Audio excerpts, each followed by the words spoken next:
Cumprimento a todos que estão aqui conosco no santuário, que estão conosco na emissora de rádio, e como também os que estão conosco na internet, nos vendo e participando deste culto. Que a graça e a paz do Senhor esteja contigo. Amém? Abra sua Bíblia comigo em Mateus 24. Nós estamos falando sobre os sinais que estão acontecendo e que marcam a volta de Jesus, primeiro para levar a sua igreja, o seu povo, aqueles que nasceram de novo, tiveram uma experiência pessoal de entrega da sua vida a Jesus, fizeram uma aliança com Ele e estão vivendo de acordo com a palavra dEle em santidade, estão levando a sério a vida cristã. A estes, Jesus virá buscar primeiro. Depois ele virá com eles em poder e grande glória, juntamente com os anjos. Aí vem os exércitos de Deus. Você pode imaginar o tamanho dos exércitos de Deus? São bilhões de anjos. Você pode imaginar anjos guerreiros, magníficos em poder e grande em força. Vai ser um acontecimento glorioso. Aliás, irmãos, o acontecimento mais marcante na face da terra ainda não aconteceu, está para acontecer, que é o desaparecimento de milhões de pessoas instantaneamente, tanto no hemisfério norte como no hemisfério sul, tanto de dia como de noite. Jesus disse que 2 estarão no campo, um será levado, um será tomado pelo arrebatamento, e o outro será deixado para trás. 2 estarão numa cama dormindo, um será levado e o outro será deixado. Se a pessoa que será deixada é aquela que não teve uma aliança com o Senhor, que não se preocupou, ela vai ser deixada. Então vão desaparecer milhões. Logo, logo nós vamos falar sobre este assunto, que é um tema também de um dos estudos bíblicos sobre a segunda vinda de Cristo. Mas hoje nós vamos ver se concluímos os sinais.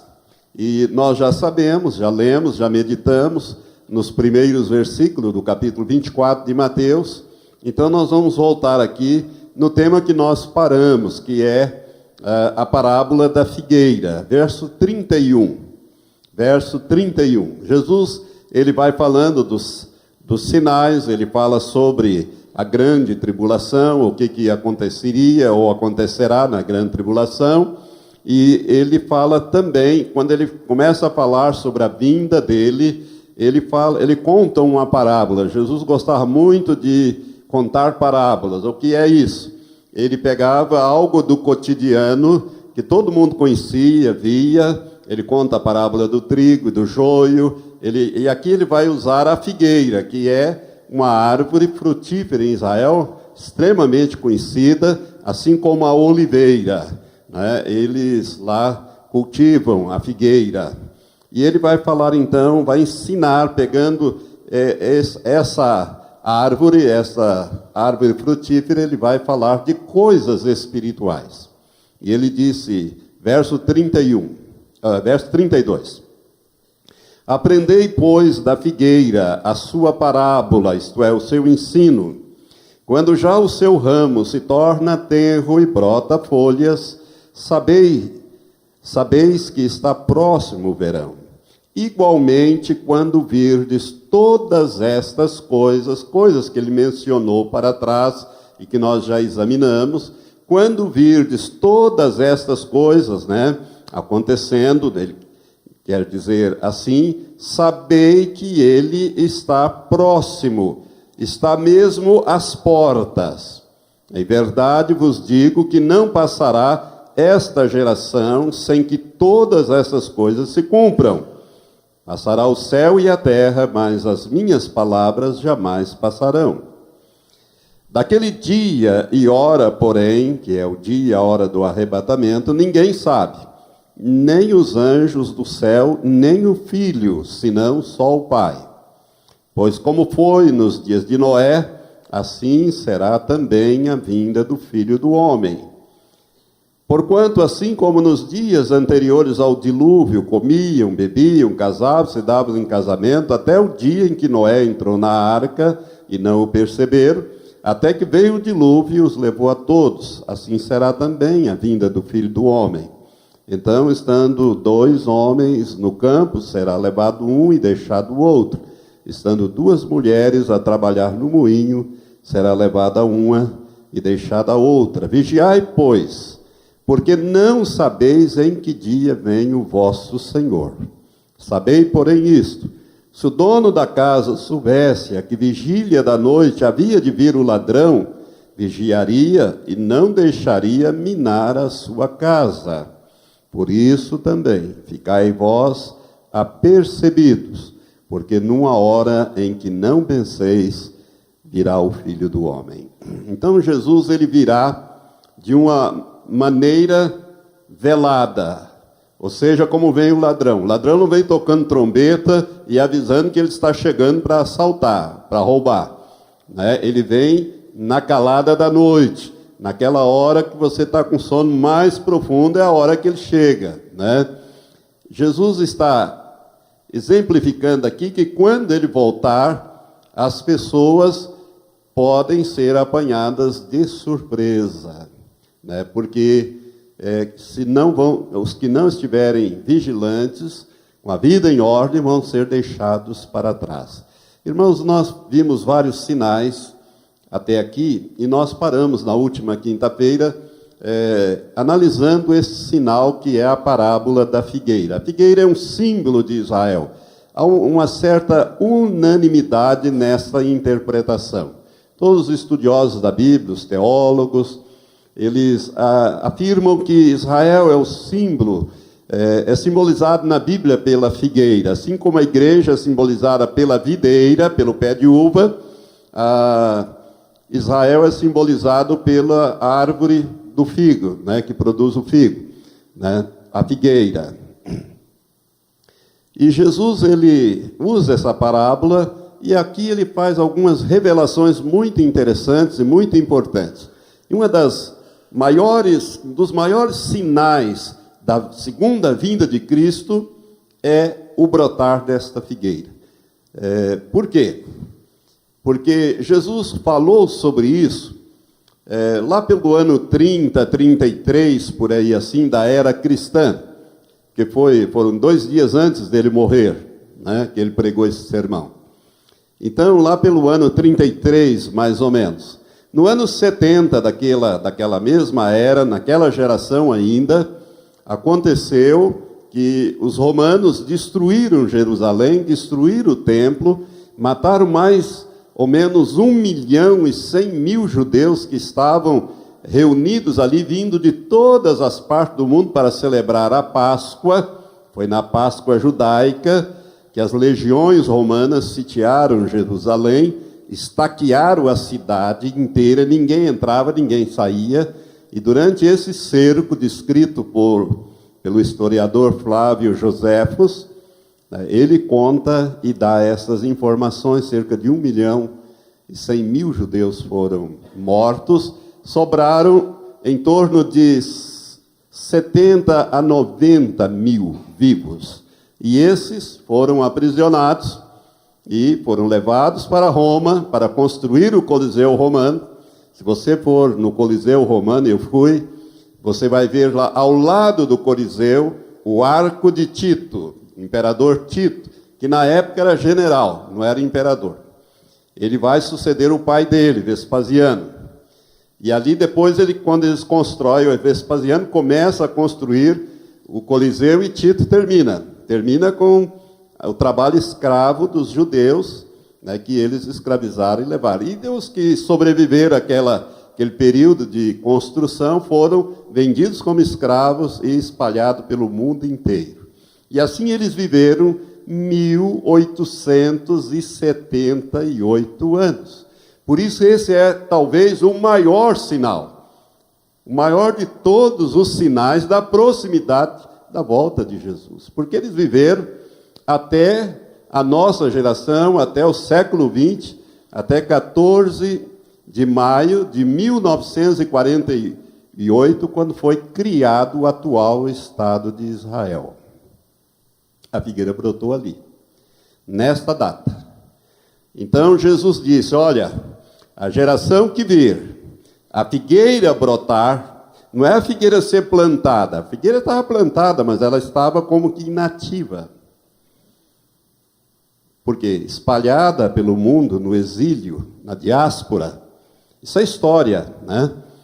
Ela, de repente, ela brota e começa a lançar folhas, a ficar frutífera e a expandir. Toda a guerra que Israel fez com os árabes atacando Israel, e Israel se defendendo, ele expandiu os seus territórios.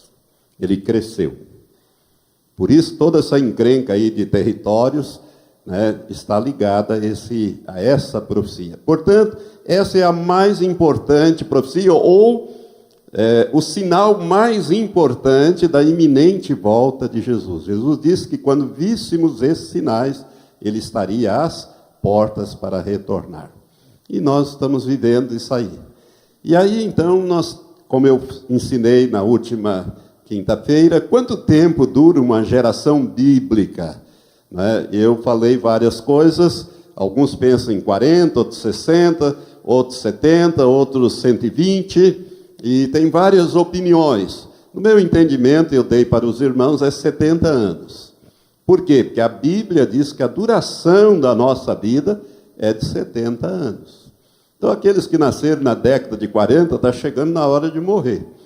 Eu, como nasci em 43, está chegando a hora de morrer. Mas como eu vou ser arrebatado, glória a Deus por isso, eu pelo menos dou glória a Deus, não vou passar por essa experiência, né? Se Deus assim me permitir. Se não, também não tem problema. Eu vou e volto no instantinho, como diz, num pé lá e outro cá, né? Nós vamos e voltamos para o arrebatamento, porque quem morrer vai ter que ressuscitar, vai participar do arrebatamento. E tem mais uma coisa, vai primeiro, né? Primeiro os que vão ressuscitar, depois os que vão ser transformados. E os dois grupos juntos subirão a encontrar o Senhor nos ares. Então, nós estamos vivenciando. No meu modo de ver, dura 70 anos, né, uma geração. Portanto, se Israel, e aqui é uma especulação, diga assim, especulação. Especulação, irmãos, é uma ideia. Você parte com alguns dados e chega a uma conclusão, né? Você pega alguns dados, analisa, encaixa e faz uma especulação. A minha é tão boa quanto a tua é tão boa quanto a minha, né? E a do meu vizinho lá. Então, eu digo que se Israel é a figueira, como eu creio que é, e se uma geração dura 70 anos, então, dentro de pouco tempo, termina esse período, e Jesus disse que não passaria essa geração que visse a figueira brotar, sem que tudo se cumprisse. Por isso nós estamos trazendo, inclusive, esse estudo, debulhando isso para você poder entender bem. Mas, será que nós podemos marcar, então, uma data para Jesus voltar, 2018, coisa assim? Não, a resposta é não. Nós lemos aqui no verso 36, vamos ler novamente? O verso 36, Jesus disse, daquele dia e hora, porém, ninguém sabe, nem os anjos do céu, nem o Filho, senão só o Pai. O meu entendimento disso aqui, irmãos, é que quando Jesus estava em carne, ele não sabia. Por quê? Ele havia esvaziado-se dos seus atributos divinos, de onisciência, onipotência e onipresença, para encarnar, para se tornar o Verbo que se fez carne e habitou entre nós. Depois que ele ressuscitou, o meu entendimento é que ele sabe. Por quê? Por causa do atributo divino da onisciência. Tudo que Deus sabe, Jesus sabe, o Espírito Santo sabe. Eles são os três únicos que são oniscientes. O homem não é, os demônios não são, os anjos não são. Por isso Jesus disse que os anjos do céu não sabiam, e não sabe mesmo, e até hoje não sabe, e vão continuar não sabendo, né? Porque tem um propósito. Quando eu falar do arrebatamento eu explico por que que nós não sabemos esse dia e esta hora, e por que que o diabo gostaria tanto de saber esse dia e esta hora, né? Então ninguém sabe, Jesus disse. Então nós não podemos marcar nem o dia nem a hora. Preste atenção no detalhe. Jesus está falando de um dia determinado e dentro deste dia de uma hora determinada, dentro daquelas 24. Ele está falando de um dia determinado e de uma hora determinada. O texto grego dá essa interpretação que Jesus estaria sendo bem específico. Muito bem, mas agora, leia, abra a tua Bíblia nesse evangelho mesmo, em capítulo 16, verso 3. Mateus, capítulo 16, verso 3, Jesus fala algo muito interessante que nós podemos ligar a esta afirmação dele. Mateus 16, 3, Jesus respondendo a uma pergunta, que o povo queria ver um sinal, e Jesus responde assim, no verso 3, ao cair da tarde dizeis, haverá bom tempo, porque o céu está rubro, e pela manhã, hoje haverá tempestade, porque o céu está de um vermelho sombrio. É interessante, né? Hoje à tarde nós começamos a ver o tempo mudar. A gente sabia que vinha, só de olhar o tempo. Meu sogro era um homem do campo, ele sabia essas coisas, eu ficava maravilhado quando ele me falava dessas coisas, né? Hoje vai fazer isso, vai fazer aquilo, vai entrar o inverno e tal. Ele sabia dessas coisas, porque ele era um homem do campo, né? E pela manhã haverá tempestade, porque o céu está de um vermelho sombrio.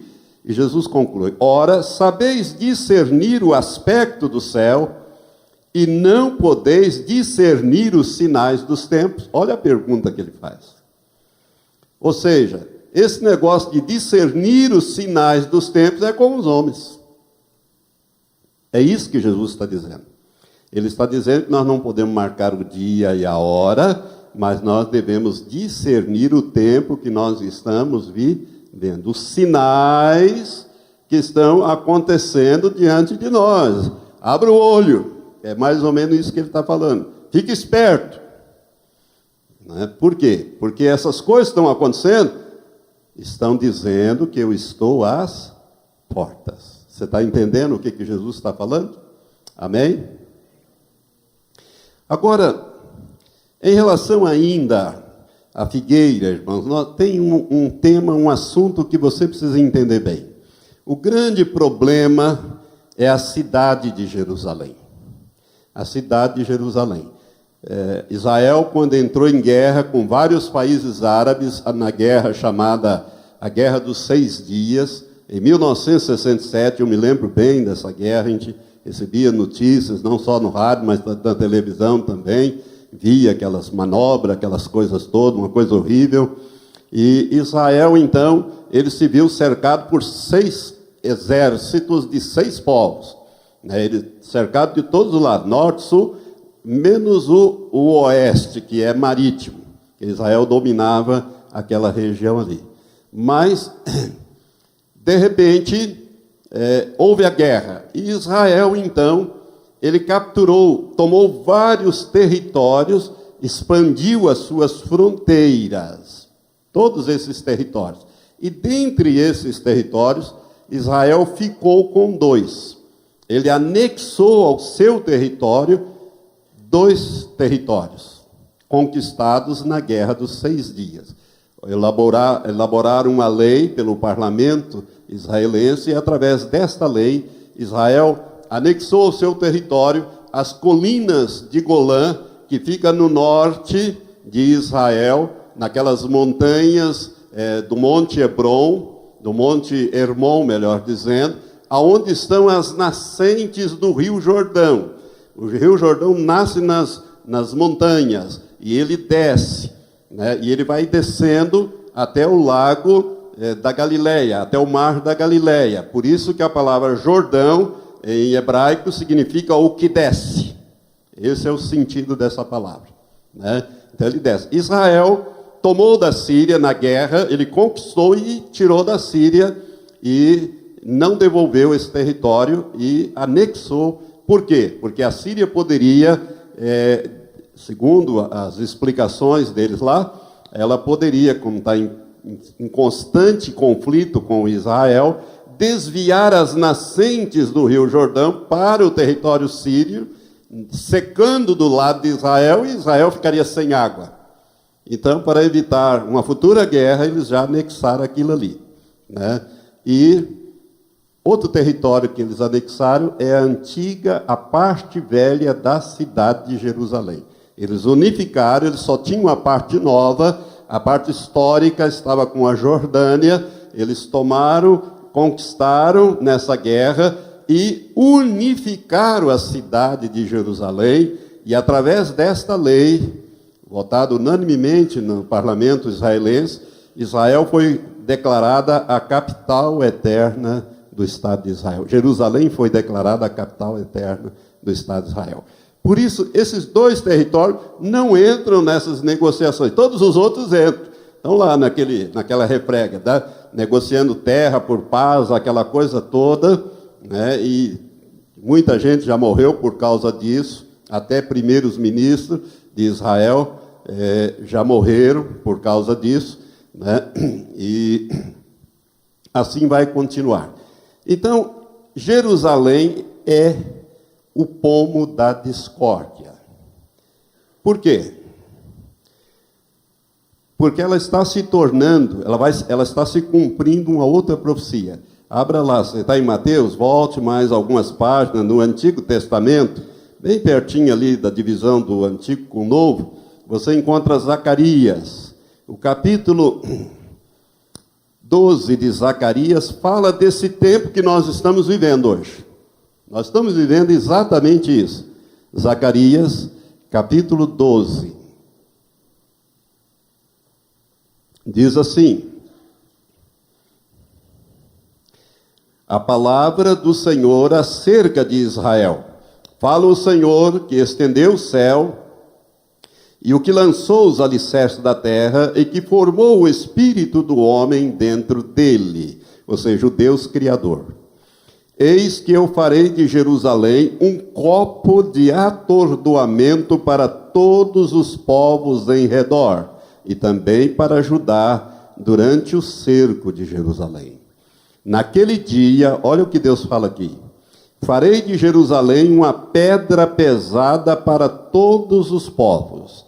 Todos os que a erguerem serão gravemente feridos, e ajuntar-se-ão contra ela, isto é, contra Jerusalém, todas as nações da terra. Então, nós estamos vivendo esse período, a introdução desse período.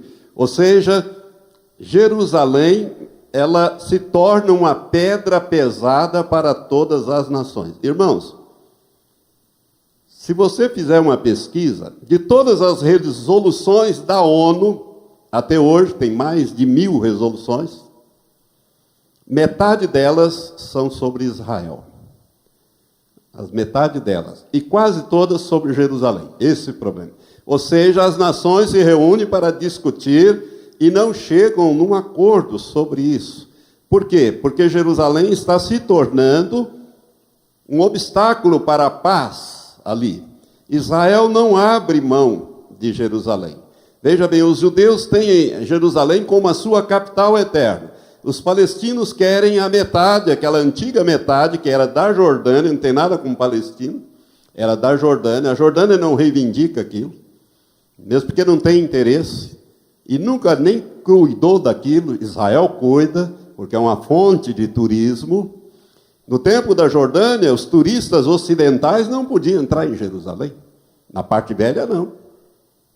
Aonde está o túmulo de Jesus, toda essa parte, nada.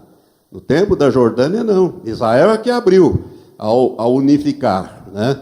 Então, os palestinos querem a parte velha de Israel, que ele conquistou da Jordânia, para ser a capital do futuro Estado palestino. E o Papa quer internacionalizar a cidade de Jerusalém com o apoio de vários países. Ele quer tornar Jerusalém uma cidade internacional, uma cidade aberta, ou seja, é de todo mundo e não é de ninguém. É mais ou menos isso. E Israel não concorda. Então, Israel vai se tornando uma pedra pesada Jerusalém vai se tornando uma pedra pesada para todas as nações. Uma das últimas declarações do atual primeiro-ministro, feita no dia da Guerra dos 6 Dias, que eles comemoram lá, a unificação da cidade, ele disse assim, está no jornal: Jerusalém unida é a capital de Israel. Jerusalém sempre foi e sempre será nossa.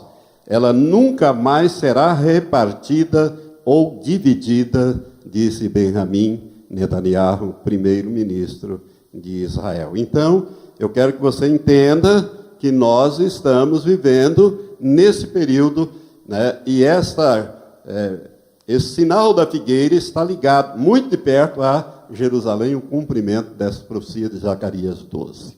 Está se tornando uma pedra pesada, e a Terceira Guerra Mundial vai envolver, com toda certeza, a cidade de Jerusalém. Mas eu tenho que prosseguir, então vou ver um outro sinal com os irmãos. Um sinal muito interessante que nós estamos vendo também no cumprimento. É o derramar do Espírito Santo. Mas junto com este sinal, para e passo com esse sinal, tem um outro que corre junto. É a apostasia, e um é contrário ao outro. Então nós estamos vendo o derramar do Espírito Santo na igreja e a apostasia na igreja. São dois sinais, né, que estão juntos, correndo juntos, ou seja, acontecendo juntos. Irmãos, de 30, 40, 50 anos para cá, começou um avivamento. Aliás, começou há mais tempo, há cerca de 100 anos atrás, começou um despertamento, um avivamento no mundo inteiro. Começou nos Estados Unidos e foi incendiando, né? E no Brasil, há cerca de 50 anos atrás, houve assim um despertamento, criações de igrejas mais de linha pentecostal, despertamento, né? Foi assim um avivamento muito grande, onde nós temos essas igrejas hoje chamadas neopentecostais, vem desse movimento. Isto é o derramar do Espírito Santo. Essa igreja, que vai fazer 29 anos, é fruto desse derramar do Espírito Santo. Nós estávamos lá na outra igreja batista bem tradicional, onde você não podia dizer amém no meio do culto, nem da pregação, onde você não podia dizer glória a Deus, aleluia, de jeito nenhum. Era, quando muito, no final da oração, um amém mais forte, né? Falar em línguas, dons de cura, nem pensar. Era tudo coisa lá do passado. Era para a igreja primitiva. Esse é o entendimento dos batistas tradicionais e que tem, até hoje, tem melhorado muito. Hoje há uma abertura bem maior, mas há 30 anos atrás não havia. Em 85, quando nós começamos essa obra. Então, essa igreja, por exemplo, é fruto desse derramar do Espírito Santo. Da liberdade que se dá para o Espírito Santo agir na vida do crente nascido de novo, né? Para o transbordar do Espírito, para a manifestação dos dons, os 9 dons do Espírito Santo, né? Tudo isso veio aqui no Brasil em torno de 50 anos para cá. De 50 anos para cá. Irmãos, eu tinha 30 anos de fé, 30 anos de crente batizado e nunca tinha ouvido uma pregação, até 1978, 79, uma pregação sobre o arrebatamento da igreja. Eu não sabia que existia isso. E eu já tinha quase 30 anos de crente. Eu não sabia que a igreja ia ser arrebatada, porque Batista não prega sobre isso. Batista prega sobre o novo nascimento e a entrega da vida a Jesus. Todo domingo o sermão é sempre sermão evangelístico. É uma característica deles, né? E na escola dominical se estudava a vida de Moisés, a vida de Elias, a vida desse, a vida daquele, a vida de Jesus, mas não se estudava, né? E não se estuda escatologia, a segunda vinda de Cristo. Por isso vocês são privilegiados, viu?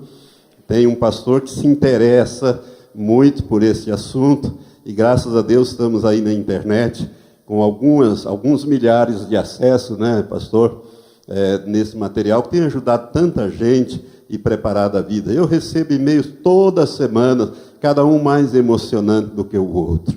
Eu recebi um e-mail essa semana de uma pessoa que é um judeu de origem judaica, ele é brasileiro, mas desviado do Evangelho, e ele começou a ver esses estudos, e ele ficou muito impactado, principalmente aquele estudo sobre Gog e Magog, onde eu mostro a Terceira Guerra Mundial na iminência de acontecer. Vai para os nossos dias de hoje, é um estudo bem atualizado. Então, ele mandou um e-mail dizendo que ele foi muito impactado com esses estudos. Deus está usando essas coisas. Mas, irmãos, junto com o despertamento, o derramar do Espírito Santo, está ocorrendo a apostasia. Hoje nós temos tanta apostasia no meio cristão, principalmente, né? Por exemplo, vou citar coisas que você de vez em quando ouve aí na televisão: pastores gays, pastores lésbicas. Isso é uma aberração. Por quê? Porque a Bíblia é contra isso. Os efeminados, eles não herdam o reino de Deus. Está escrito isso na Bíblia. Se eles não se converterem e abandonar esta prática, eles não herdarão o reino de Deus. Quer ver isso? 1 Coríntios 6. Abra lá, 1 Coríntios 6. Né? E nós temos isso hoje, não só aceitação, mas também até lideranças que estão nessas práticas, condenadas pelas Escrituras, né? E sendo consagrados como líderes, pastores, bispos, né? Capítulo 6 de 1 Coríntios, verso 9 em diante, até o 11. É muito claro esse texto. Bastaria só esse texto do apóstolo Paulo, inspirado pelo Espírito Santo, para resolver essa questão. Ele diz assim: não sabeis que os injustos não herdarão o reino de Deus? Não vos enganeis, nem os devassos, nem os idólatras, nem os adúlteros, nem os efeminados, nem os sodomitas, nem os ladrões, nem os avarentos, nem os bêbados, nem os maldizentes, nem os roubadores herdarão o reino de Deus. E ele diz: e tais fostes alguns de vós, mas fostes lavados, mas fostes santificados, mas fostes justificados em nome do Senhor Jesus Cristo e no Espírito do nosso Deus. Esses foram, não são mais. Entendeu? Foram. Esses aqui que Paulo está escrevendo para a igreja de Corinto. Eram pessoas que tinham sido levadas essa vida, né, errada, totalmente contrária à palavra de Deus, né? Como é falado aqui muito claramente, nem os efeminados, nem os sodomitas. O que quer que é sodomia? É o homossexualismo, masculino e feminino, né? O lesbianismo e o homossexualismo masculino. Então, o apóstolo deixa muito claro, por orientação do Espírito Santo, que esses tais não herdam o reino de Deus. Então nós temos essa apostasia aí. Debate sobre o sexo de Deus. Coisas horrorosas andam acontecendo. Irmãos, essas consagrações, igrejas tradicionais, principalmente nos Estados Unidos, com essas aberturas, né? Igrejas tradicionais têm consagrados homossexuais que têm nas suas igrejas como líderes. Isso tudo é apostasia.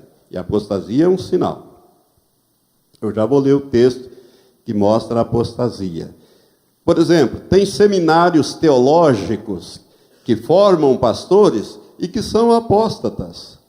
Eles, por exemplo, ensinam que não houve um nascimento virginal de Jesus. Que Jesus foi gerado por um homem em Maria, e não pelo Espírito Santo. Ora, se ele foi gerado por um homem, provavelmente José, no entendimento dessa turma, então Jesus nasceu com a mesma natureza caída que eu e você.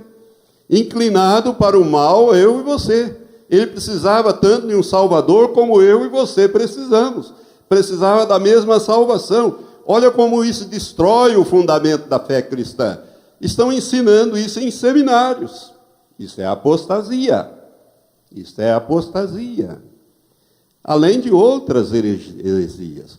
Irmãos, a Bíblia fala em 1 Timóteo 4, de 1 a 5, né, de espíritos de enganos e doutrinas de demônios que entrariam nas igrejas nos últimos dias. Nós estamos vendo isso. Se eu tivesse mais tempo, eu ia debulhar isso para vocês. Mas se você quer um pouco mais, entra no meu site, www.valtenirporto.com, e lá nas mensagens tem uma profecia chamada Solenes Advertências Proféticas. Leia aquela profecia que Deus deu a Stanley Frodsham. Eu tenho ela tem quase 30 anos que eu tenho aquela profecia, e eu apostei lá, e você vai ver o que é que Jesus fala sobre esses espíritos de engano no seio da igreja. Solenes Advertências Proféticas. Nós hoje, irmãos, nós estamos vendo o aumento do demonismo no mundo, satanistas que vêm para dentro das igrejas praticar atos, inclusive, contrários às igrejas. Né? Pessoas que falam em línguas, quando você fala línguas satânicas, e vêm amaldiçoar a igreja. Por isso que nós precisamos do exercício do dom chamado discernimento dos espíritos, para saber se aquela língua que alguém está falando é língua satânica, ou é coisa da carne, ou é língua dada pelo Espírito Santo. Irmãos, é coisa muito séria. Eu conheço uma experiência de alguém que está dentro de uma igreja pentecostal, bem pentecostal dessa, que quando vai orar, todo mundo ora, e ora em línguas, e aquele fervor, e essa pessoa tinha recebido o dom de discernimento de espíritos, e interpretação de línguas também, né? Não só o dom de línguas, mas também da interpretação. E de repente o Espírito Santo abriu o entendimento dele e ele começou a interpretar aquelas línguas. E boa parte delas estava amaldiçoando a igreja, amaldiçoando os pastores, xingando, blasfemando. Aqueles que mais gritavam e pulavam eram os que mais faziam isso. Isso é satanismo, isso é demonismo. Por que eu sou tão equilibrado? É porque eu conheço essas coisas, eu sei dessas coisas. Então, irmãos, não é querer proibir o Espírito Santo de manifestar, não é nada disso. Ele tem ampla liberdade na minha vida, eu sou dele. Jesus me disse que eu sou dele. Ele falou comigo, me mostrou, falou, apareceu comigo, falou comigo. Então não tem nenhum impedimento à ação do Espírito Santo. O Espírito de Deus é o que me guia. Mas nós temos que ter equilíbrio, porque essas coisas acontecem e a maioria dos crentes, ditos pentecostais, aqueles que mais pulam e gritam, nem sabe que estão sendo usados por espírito de engano e, às vezes, fazendo essas coisas. Isso é fato. Eu conheço as pessoas. Então, nós estamos vivendo num momento muito complicado. Os últimos dias, a Bíblia diz que seriam tempos trabalhosos, tempos de dificuldades, tempos difíceis. E a coisa mais terrível para a igreja, nos dias que correm, são os espíritos de engano que ensinam doutrinas de demônios. Que mistura pouquinho de veneno numa grande, você nem percebe, mas você acaba sendo envenenado. Né? Nós vemos também, né, dentro desse aspecto de aumento do demonismo do mundo, pessoas endemoniadas. Como tem... Eu que sou crente há cerca de quase 60 anos, eu digo para você que há 30, 40 anos atrás, você não via as pessoas endemoniadas. Nem na igreja, nem na rua, E hoje você vê para tudo quanto é lugar. Por quê? Porque com o advento da televisão, começou-se a divulgar e a praticar essas coisas, e você vê nas novelas, né, você vê... todo esse satanismo na novela, e essa coisa toda, e as pessoas estão sendo contaminadas.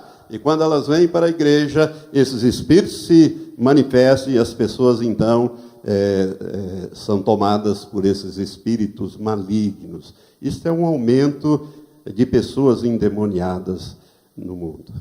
Irmãos, se você se você quer saber mais alguma coisa, por exemplo, não sei se você já ouviu falar de pessoas que pegam fogo de dentro para fora. Chama-se combustão espontânea.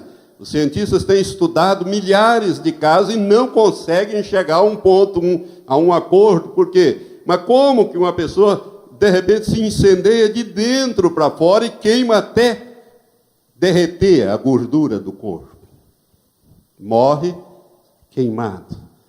Isso chama-se, a ciência chama de combustão espontânea, mas na verdade é manifestação de demônios.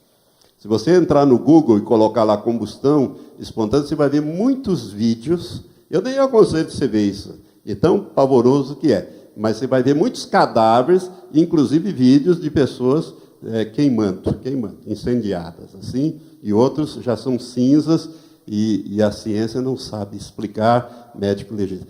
Isso tudo é demonismo, irmãos. Aqui em Curitiba, o jornal publicou, eu tenho essa reportagem, né, de uma mocinha de 13 anos que ela ouviu uma voz de um tal de negão dizendo que ia matá-la, que era um demônio. Em vez de levar essa menina para uma igreja para expulsar esse demônio, ficaram lidando assim, e um dia ela foi comprar umas coisas e levou o sobrinho com ela.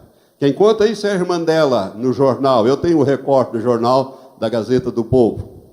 E quando ela voltou, ela começou a dizer, ele vai me matar, toma o seu filho. E, de repente, ela entregou a criança e ela incendiou na frente da irmã as roupas e tudo, e foi levada para o hospital com queimadura de 3º grau, né? E dentro de poucos dias ela morreu. Aqui em Moarama também, pastor Matias, pastor, conhece casos. Então isso tudo, irmãos, é o aumento do demonismo no mundo. É por isso que nós fazemos batalha espiritual diária. Combatemos, temos que combater. Nós temos aqui um pouco melhor, uma situação um pouco melhor nessa cidade, nessa região, por causa da batalha que essa igreja faz. Porque se nós não fizermos, essas coisas acontecem, né? E acontecem numa escala muito grande. Porque nós estamos vivendo os últimos dias sobre a terra. Satanás sabe que pouco tempo lhe resta. E que logo, logo ele será aprisionado e lançado no abismo, onde ele vai ficar com os demônios 1000 anos, conforme nos diz Apocalipse. Amém? Apocalipse capítulo 20. Então, para terminar,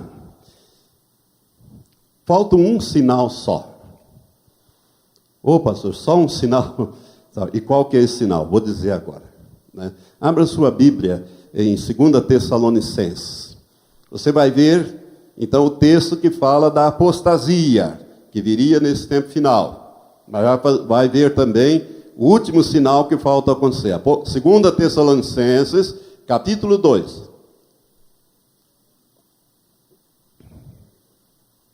2 Tessalonicenses, capítulo 2, a partir do verso 1 até o versículo 4, nós lemos assim. O apóstolo Paulo, ele está escrevendo a segunda carta. A primeira ele descreve o arrebatamento, no capítulo 4, como seria o arrebatamento, 4 e o 5. Parte do 5 foi lido hoje. O 4 fala só sobre o arrebatamento. E a igreja de Tessalônica alguns ficaram em dúvidas, e o apóstolo Paulo, com orientação do Espírito Santo, vai escrever uma segunda carta para aclarar mais a primeira. E ele diz assim: ora, quanto à vinda de nosso Senhor Jesus Cristo e a nossa reunião com Ele. O que é a vinda de nosso Senhor Jesus Cristo e a nossa reunião com Ele? Se você olhar para a primeira carta, você vai ver que Jesus vai voltar e nós vamos subir a encontrar o Senhor nos ares. Então, Paulo está dizendo, quanto ao arrebatamento, em outras palavras, ele está dizendo isso. Rogamo-vos, irmãos, que não vos movais facilmente do vosso modo de pensar, nem vos perturbeis, quer por espírito, quer por palavra, quer por epístola, como enviada por nós, como se o dia do Senhor estivesse já perto. Ninguém de modo algum vos engane, porque isto, ou seja, a vinda de nosso Senhor Jesus Cristo e a nossa reunião com Ele, ou seja, o arrebatamento, não sucederá sem que venha primeiro a apostasia. Irmãos, Agora há pouco não estava falando da apostasia? Sem que venha a primeira apostasia, e eu mostrei para vocês quanta apostasia está correndo, solta no mundo, no seio da igreja. Então, sem que venha a primeira apostasia e seja revelado o homem do pecado, que é o anticristo, o filho da perdição, que é outro nome dado ao anticristo, aquele que se opõe e se levanta contra tudo que se chama Deus, ou é objeto de adoração, de sorte que se assenta no santuário de Deus, apresentando-se como Deus. Este é o último sinal que falta. O aparecimento do filho da perdição, do homem do pecado, ou seja, do anticristo. Irmãos, quando eu ministrei domingo, dia 31, sobre profecias contemporâneas, eu falei de David Wilkes e David Our, Dr. David Our, lá da Nigéria, do Quênia, melhor dizendo. Ele diz num dos vídeos dele, você pode ver na internet, lá no meu site, só clicar na figura dele que vai abrir os vídeos dele.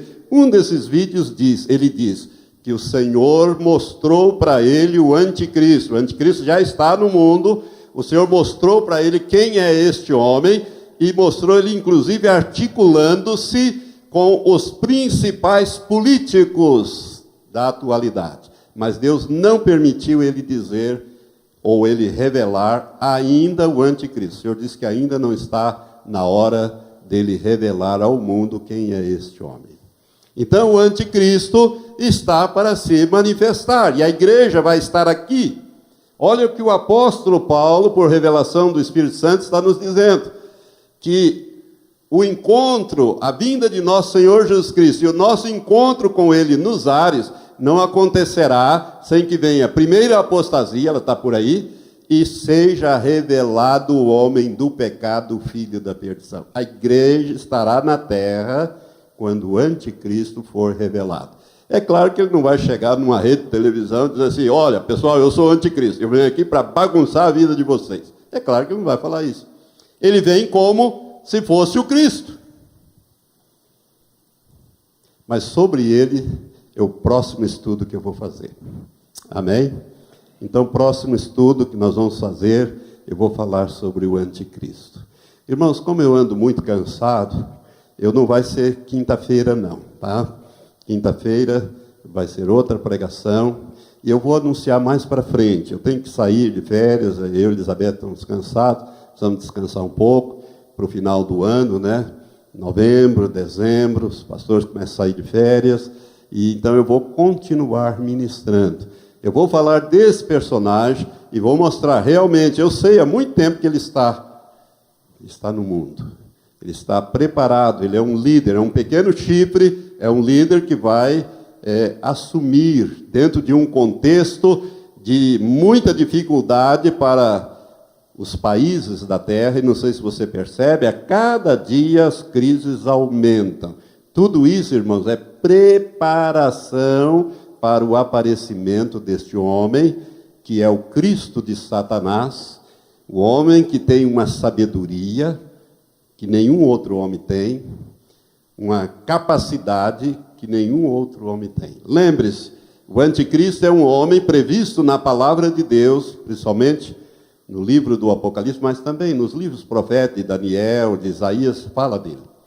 Mas ele é um homem previsto para aparecer num determinado período, realizar uma obra determinada e desaparecer da história da humanidade. Ele é um homem para um período curto determinado. E ele já está na terra. Se ele está na terra, e Jesus vai travar com ele a batalha do Armagedon, primeiro Jesus aí busca a igreja, leva a igreja, celebra as bodas, e depois Jesus volta com os santos, os anjos, trava a batalha do Armagedon, aprisiona o anticristo, o falso profeta e o próprio Satanás, e o lança no abismo, e instaura o reino de Deus sobre a terra. Então, se ele está na terra, é para a finalidade de manifestar-se muito brevemente. Por isso, meu irmão, se alegre, porque Jesus está voltando. É tempo de santificar-se. Vamos ficar em pé.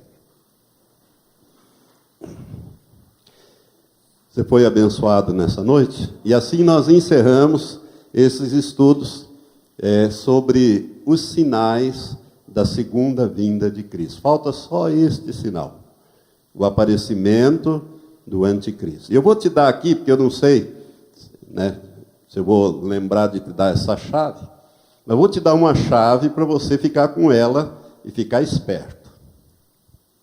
Preste atenção.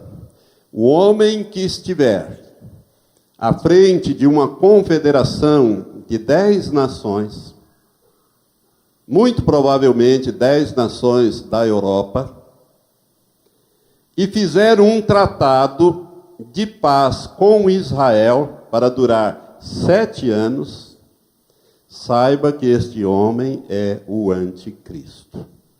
Tá? Porque a Bíblia diz que vai acontecer assim. Mas quando nós falarmos sobre o anticristo, vou mostrar os textos e nós vamos examinar, né, quem é este homem. Há muito tempo eu tive um sonho, e no sonho o Senhor me dizia, e me apontava, este é o anticristo, mas não tenha medo dele, ele não pode te tocar. Aleluia! Eu me lembro bem dessa frase.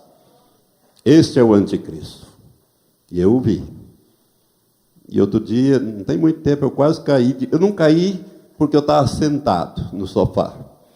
Porque eu estava vendo e, de repente, eu vi um personagem, uma pessoa num filme, um ator, que parece demais com esse personagem. Mas quando eu falar sobre o anticristo, eu falo sobre essas coisas para você. Não sei, irmão, se é o mesmo que Deus mostrou para o David Ur. Mas ao David Ur, Deus deu uma visão para ele muito clara e disse, esse é o anticristo. E o viu articulando com os principais políticos da atualidade. Então, Jesus está muito próximo de voltar. Se você não tem certeza da sua salvação, você precisa ter. E para você ter certeza da sua salvação, basta que você convide Jesus para entrar na sua vida. Amém. Graças a Deus.